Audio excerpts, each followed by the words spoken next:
Welcome to you. Objectives को व्याख्या के सहित पढ़ाने वाला नंबर 1 चैनल में आपका स्वागत है। आज का सेशन हम लोग स्टार्ट करते हैं और आज के सेशन में हम लोग देखेंगे निर्माण उद्योग से संबंधित कुछ महत्वपूर्ण क्वेश्चंस को। तो पहला क्वेश्चन है, इनमें से कौन औद्योगिक अवस्थिति का कारक नहीं है? बाजार, जनसंख्या, पूंजी, ऊर्जा। तो राइट आंसर आपका जनसंख्या हो जाएगा। इसके संदर्भ में हम लोग व्याख्या देख लेते हैं। देखिए, कहता है क्या, उद्योग अगर किसी भी प्रकार की स्थापना की जाती है तो उसमें बहुत सारे कारकों का महत्वपूर्ण भूमिका रहती है, जिसमें से दो वर्गों को इसको बांटा गया है। एक है भौतिक कारक और एक है मानवीय कारक।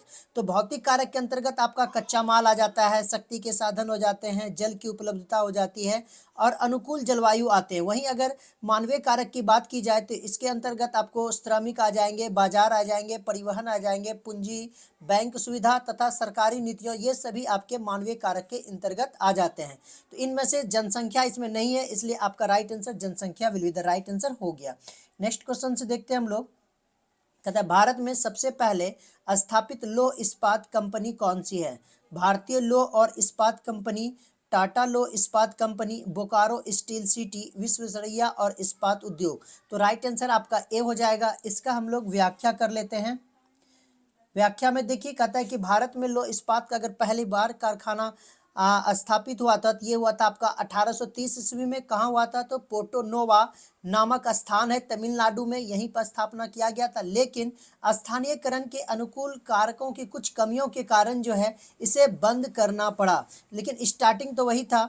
आधुनिक लौह इस्पात की अगर बात की जाए तो यहाँ पे आरंभ हुआ था 1864 ईस्वी में पश्चिम बंगाल में कुल्टी नामक स्थान पे इसकी स्थापना की गई थी। ओके, ये कुल्टी नामक महत्वपूर्ण है, इसको याद रखिएगा आप लोग। अगर इस्पात की बड़े पैमाने पर उत्पादन की बात की जाए तो ये हुई थी 1907 ईस्वी में Tata iron and steel company द्वारा साक्षी झारखंड में कारखाना की स्थापना की गई थी जमशेद जी टाटा के द्वारा।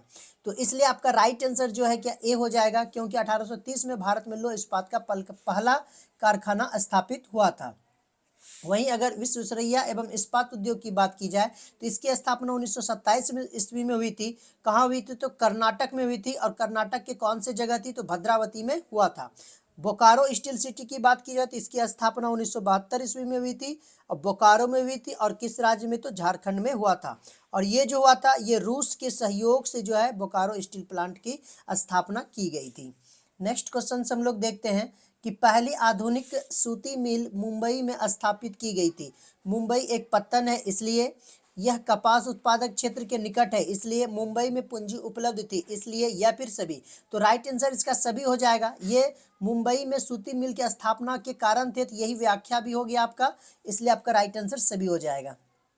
नेक्स्ट है, निम्नलिखित में कौन उद्योग कृषि पर आधारित नहीं है? सूती उद्योग, सीमेंट उद्योग, चीनी उद्योग या फिर जूट वस्त्र। तो कृषि पर आधारित नहीं है ये पूछा गया, तो सीमेंट आपका क्या हो जाएगा? राइट आंसर हो जाएगा 4 नंबर पे। इसकी व्याख्या हम लोग कर लेते हैं। देखिए, अब हम लोग देखते हैं यहाँ पे कि कृषि उद्योग जो है क्या है। तो वैसा उद्योग जो कि कृषि उत्पादों को क्या करता है? औद्योगिक उत्पादों में बदलने का काम करता है, तो उसे ही हम लोग कृषि आधारित उद्योग करते हैं। जैसे सूती वस्त्र उद्योग है, जूट उद्योग है, रेशमी है, ऊनी वस्त्र उद्योग है, खाद्य तेल उद्योग है। इससे क्या हो जाता है कि हम लोग को औद्योगिक क्षेत्र में परिवर्तित करने की इसमें क्षमता होती है और इसका हम लोग क्या करते हैं? उपभोग करते हैं। हुगली औद्योगिक प्रदेश का केंद्र है। कोलकाता रिसरा, कोलकाता कोन्नागरी, कोलकाता मदनीपुर, कोलकाता हावड़ा। तो राइट आंसर आपका डी हो जाएगा, कोलकाता हावड़ा। इसके हम लोग व्याख्या देख लेते हैं। कहता है हुगली जो है औद्योगिक क्षेत्र भारत का सबसे पुराना है। ओके, और दूसरा बड़ा औद्योगिक क्षेत्र भी है ये। इस क्षेत्र में हुगली और हावड़ा जो जिला है के कुछ हिस्से इसमें आते हैं, इसलिए जो है इसको बोला गया क्या चीज? हुगली हावड़ा या फिर कोलकाता हावड़ा इसका नाम दिया गया। तो इसमें कौन कौन से क्षेत्र आते हैं? बज आते हैं, बिरखालूर आते हैं, उलबेरिया आती है, गुलहारा ओरा आता है, सोलापुर आता है, काकानारा। ये जो जितने भी मैंने क्षेत्र बताए ये सभी आते हैं और ये कोलकाता और हावड़ा शहर का औद्योगिक केंद्र के रूप में जाना जाता है। इसलिए आपका आंसर क्या हो जाएगा? कोलकाता और हावड़ा राइट आंसर हो जाएगा। और यहाँ के उद्योगों की बात की जाए तो प्रमुख उद्योग यहाँ पे हो जाएगा जूट उद्योग, सबसे इंपॉर्टेंट है। इसके बाद भारी इंजीनियरिंग उद्योग आ जाता है, चमड़ा उद्योग हो जाता है, और ये जो इसका फैलाव है ये 2000 वर्ग किलोमीटर में ये फैला हुआ है। नेक्स्ट क्वेश्चन देखते हैं, कौन उद्योग सार्वजनिक क्षेत्र के अंतर्गत आता है? जेके सीमेंट उद्योग, टाटा लौह एवं इस्पात उद्योग, बोकारो लौह इस्पात उद्योग, रेमंड कृत्रिम वस्त्र उद्योग। तो देखिए सार्वजनिक क्षेत्र में बोकारो लौह इस्पात उद्योग आते हैं। इसकी व्याख्या हम लोग कर लेते हैं। कहता है सार्वजनिक उद्योग क्या है? सबसे पहले ये आपको जानना जरूरी है। जिस उद्योग का संचालन कौन करती है? सरकार स्वयं करती है, उसे ही सार्वजनिक उद्योग कहा जाता है। जेके सीमेंट जो है ये सरकार नहीं करती है, किसी एक पर्सनल आदमी का है। तो जीके सीमेंट किसका है? तो जुग्गी लाल एंड कमलापति सिंघानिया की है, इसलिए जुग्गी से जे हो गया और कमलापति से के, इसलिए जेके सीमेंट। और इसकी स्थापना देखिए 1918 ईस्वी में हुई थी, किसकी? जेके एंड सन्स की। मतलब ये इन्होंने जो जेके संगठन का निर्माण किया था 1918 में। इसके अंतर्गत क्या क्या तैयार होता है? सीमेंट ये बनाती है, सॉफ्टवेयर बनाती है, डेयरी उत्पाद बनाती है, टायर बनाती है, कागज बनाती है। ओके, ये सभी जेके संगठन का समूह है। टाटा लौह इस्पात 1907 ईस्वी में इसकी स्थापना हुई थी। इसके करने वाले थे जमशेदजी टाटा, और यहाँ पे लौह उत्पादित वस्तुओं का निर्माण किया जाता है, लोहे के सामान बनाया जाता है। और रेमंड जो है इसकी स्थापना 1925 ईस्वी में हुई थी, और करने वाले थे ए.जे. रेमंड, और ये वस्त्र से संबंधित काम करते हैं। नेक्स्ट व्याख्या देखते हैं, सॉरी क्वेश्चन देखते हैं हम लोग। कौन उपभोक्ता उद्योग है? पेट्रो रसायन, लौह इस्पात, चीनी उद्योग, चितरंजन लोकोमोटिव। तो चीनी उद्योग जो है आपका उपभोक्ता उद्योग है। इसकी व्याख्या हम लोग कर लेते हैं। नेक्स्ट देखिए, व्याख्या में बताया गया है कि सबसे पहले उपभोक्ता उद्योग कहते किसको हैं? तो वैसा उद्योग जो सीधे तौर पर उपभोक्ता के जीवन उपयोगी संबंधी वस्तुएं तैयार करके उपलब्ध कराई जाती है, और वे जो है मनुष्य क्या करती है? उपभोग में लाते हैं, तो उसे ही उपभोक्ता उद्योग कहते हैं।